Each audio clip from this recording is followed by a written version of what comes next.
আমাদের আজকের উৎসব ম্লান হয়ে যাবে। প্রচণ্ড নিষ্ঠুর পতিত স্বৈরাচারী সরকার এইসব প্রতিষ্ঠানকে দিয়ে ক্ষমতা কুক্ষিগত করে রেখেছিল। আমরা তার এই প্রচেষ্টা ব্যর্থ করে প্রতিষ্ঠানগুলোর হারানো গৌরব ফিরিয়ে আনব। এই ঘৃণ্য চেষ্টায় ব্যবহৃত হয়ে যারা অপরাধ সংগঠিত করেছে তাদেরকে আইনানুগ বিচারের মাধ্যমে শীঘ্রই উপযুক্ত শাস্তি দেওয়া হবে।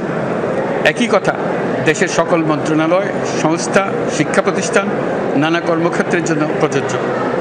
সর্বত্র অপরাধীর বিচার হবে।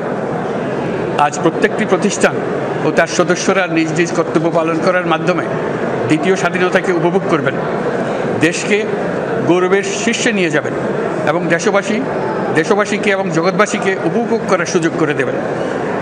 আমি জাতির পক্ষ থেকে প্রত্যেকে নির্ভয়ে আনন্দ চিত্তে নিজ নিজ কর্মস্থলে নিজ নিজ সামর্থ্য নিয়ে এগিয়ে আসতে অনুরোধ করছি।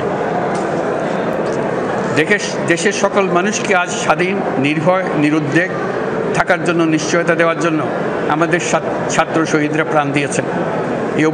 এই অভ্যুত্থানের মাধ্যমে সৃষ্ট সরকার দেশের প্রত্যেকের সরকার। এখানে থাকবে সকলের আকাঙ্ক্ষা পূরণের অধিকার। অরাজকতার বিষ বাষ্প এখন যেই ছড়াবে, বিজয়ী ছাত্র জনতা সহ মুক্ত মানুষের আইনশৃঙ্খলা বাহিনীর পূর্ণ শক্তি তাকে ব্যর্থ করে দেবে। নিষ্ঠুর স্বৈরাচারী সরকার দূর হয়ে গেছে।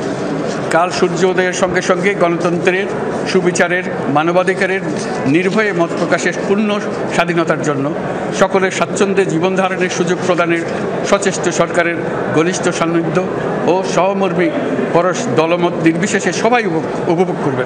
এটাই আমাদের লক্ষ্য। আমাদেরকে এই লক্ষ্য পূরণে সাহায্য করুন। সারা বিশ্ব আজ অবাক হয়ে বলছে, সাবাস বাংলাদেশ, সাবাস বাংলাদেশের ছাত্র জনতা। আমরা এই অর্জনটাকে আর অনেক দূর নিয়ে যেতে চাই। আমাদের ছাত্র জনতার জন্য কিছুই অসম্ভব নয়। আমাদের তরুণরা অসম্ভবকে সম্ভব করতে পারে, তারা সেজন্য প্রতিজ্ঞাবদ্ধ। যদি আমরা ঐক্যবদ্ধ থাকি, ধ্বংসাত্মক কর্মকাণ্ড থেকে দূরে থাকি, সবার জন্য মুক্ত পরিবেশ সৃষ্টি করতে পারি, আমাদের বিজয় অবশ্যই হবে। মহান আল্লাহ আমাদের সহায় হবে।